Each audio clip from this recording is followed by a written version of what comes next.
as well as nationally ranked, and I look forward to attending Brigham Young University in the fall. Hi, my name is Jacob Harris. I'm a National History Day state champion, and after I graduate, I'll be serving a 2-year church mission. Hi, my name is Nick Lemon. I'm going to be a foreign exchange student in Slovakia next year, and I'm an early graduate. Hi, my name is Marius Reppening. I'm a varsity soccer and tennis player, and I'm from Germany. We are Unit 4.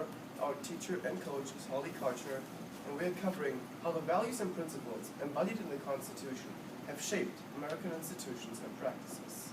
All right, to that end, we'll discuss question 1 today. I'll read the question and allow time for your response. In Federalist 70, Alexander Hamilton argues that energy in the executive is a leading character in the definition of good government.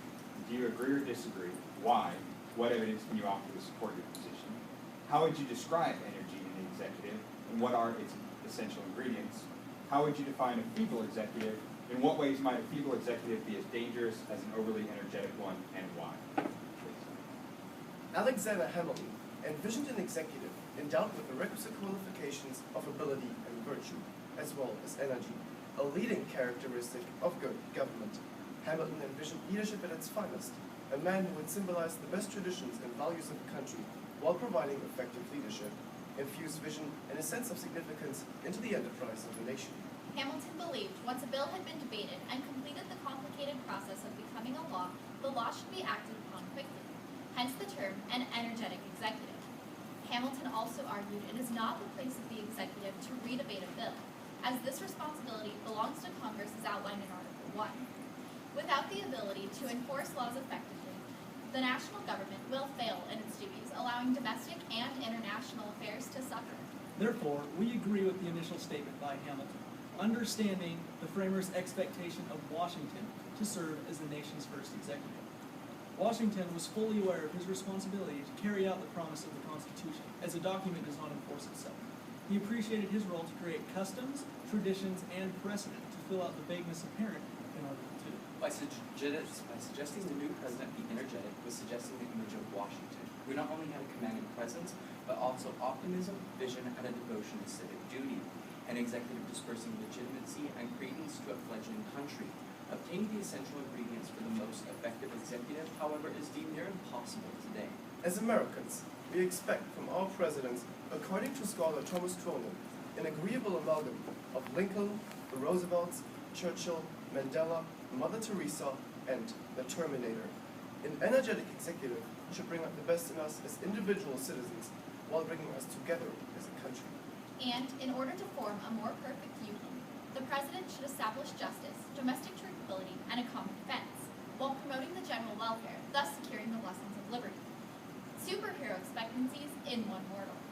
An energetic executive is an effective leader with the competence and political savvy to build coalitions, think strategically, backed with the skills of a motivator and a persuasive communicator. Other personal, essential ingredients include character and integrity, presidents we can trust, as Lincoln suggested in his first inaugural address, as to appeal to the better angels within us. Courage, including intellectual courage, empowering the president to face danger with confidence. Biographer Jonathan Alter references FDR during the early days of World War II as a magical alloy of attributes. Pragmatism in the time of destructive dogma, ambition and drive as described by journalist Henry Fairley, ruthlessness, stamina, and the ability to judge men and the occasions. It is dirty work in the engine room, but the ship won't move without it. The final, necessary ingredient is a combination of self-confidence and humility.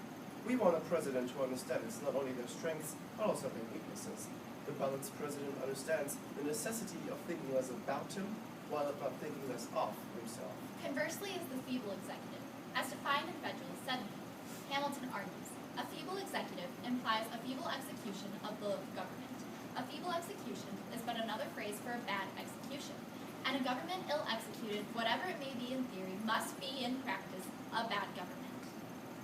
A feeble executive, the failure to act in times of crisis or corruption, is arguably as harmful as an overly energetic executive. We therefore posit the following presidents as the most feeble: Buchanan, Andrew Johnson, and Hoover.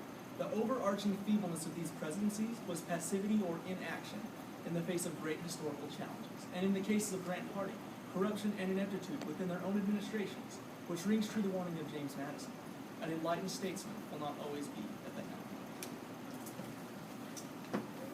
All right. Thank you.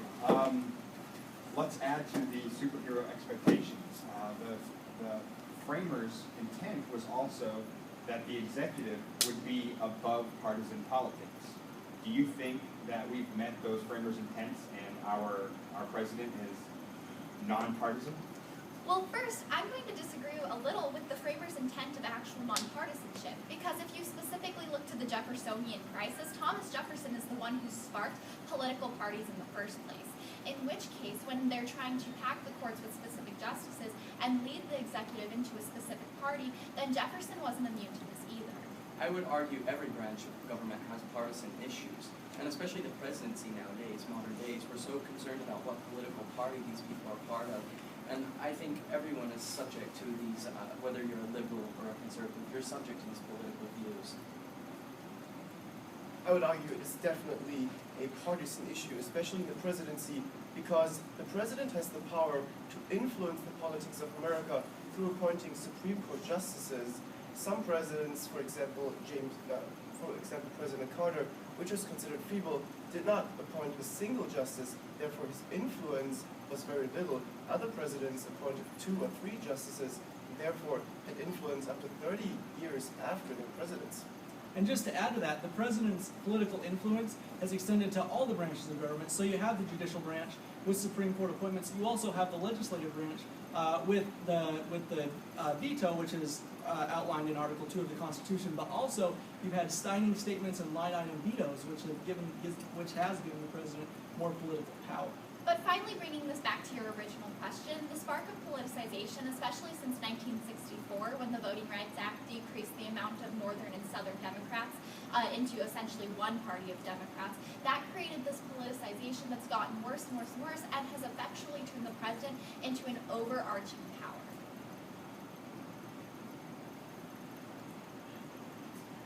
In Federalist 70, Hamilton contends that those who gave advice to the president must then be held accountable for the advice that they gave. Do you agree or disagree? That's a tough question to answer. It says in Article 2, Section 2, Clause 2 of the Constitution that the president can require the written opinions of his cabinet members. So I think to an extent the president can hold those people accountable for what they say to him, but overall the president is accountable to us for his actions. However, we can also look to the Nixon-Watergate scandal, in which case those people ought to be held accountable for whatever they said either. Those tapes were not just Nixon speaking, they were also the people who were giving him advice. And as we can see, those people pled out and basically talked and gave the tapes just as well as Nixon did. And in that case, they were also held accountable. I would argue the cabinet members have a tremendous influence to these decisions that are being made, and I think absolutely they should be accountable for what they're doing, because this is, as we can see, the cabinet has grown quite large in the past couple of years, and so yes, they definitely should be accountable. Can you give us some examples? We talk about an energetic presidency. Have there been examples of overly energetic presidents in the past? I think a great example is when FDR tried to pack the Supreme Court. Sometimes we look at an overly energetic executive and we just think of wartime. But I think a lot of it is when they reach into the other branches, such as the judicial and legislative, and usurp powers from them, and that also sets precedent for future presidents to take even more power. Another great example is the habeas corpus suspension of President Lincoln. He felt the necessity to suspend habeas corpus in the time of the Civil War. We have to be careful when we're positing these presidents as energetic or overly energetic or feeble, because what Hamilton argues or advocates is that we want a president that's acting in their constitutional bounds, and when we're talking about overly energetic, what comes to mind for me is someone who is acting outside of their constitutional bounds. However, we can also look to not necessarily limiting people as overly energetic in general, but also their specific actions. For instance, President Bush was a main perpetuator of the signing statements, in which case those have been cited by many constitutional scholars as one of the biggest influences on the expanding executive power. However, President Obama isn't immune either, as he has had multiple whenever the Senate wasn't in council, he would appoint people in which case they didn't have to consent. And those people are deemed czars by public media, in which case they haven't been concerned with any other form of government besides the executive branch.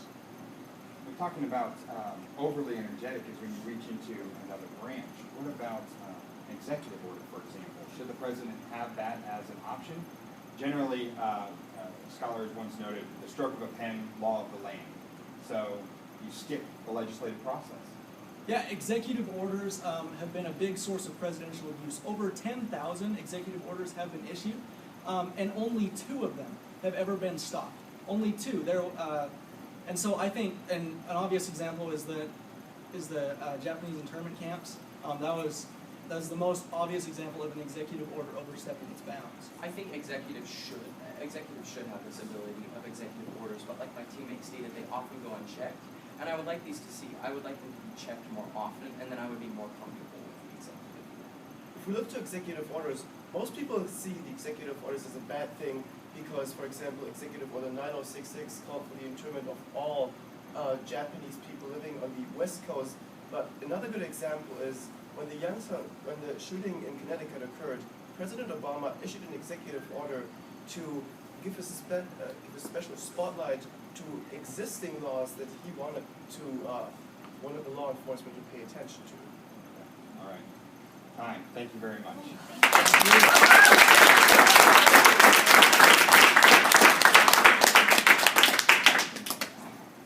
I enjoyed it immensely. I really liked your prepared statement. I like to take notes, and I took a lot of them listening to you all. My first question, when a nationally ranked debater turns and says, "I'm going to disagree with you,"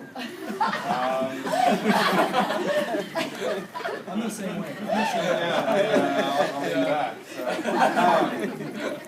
what was interesting is that no one got left behind.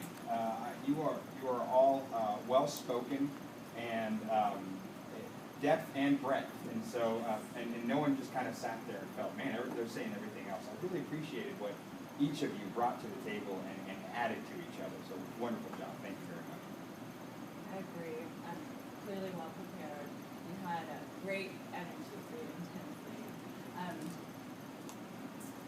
I really enjoyed your use of quotes, and I also really enjoyed sort of the challenges to our.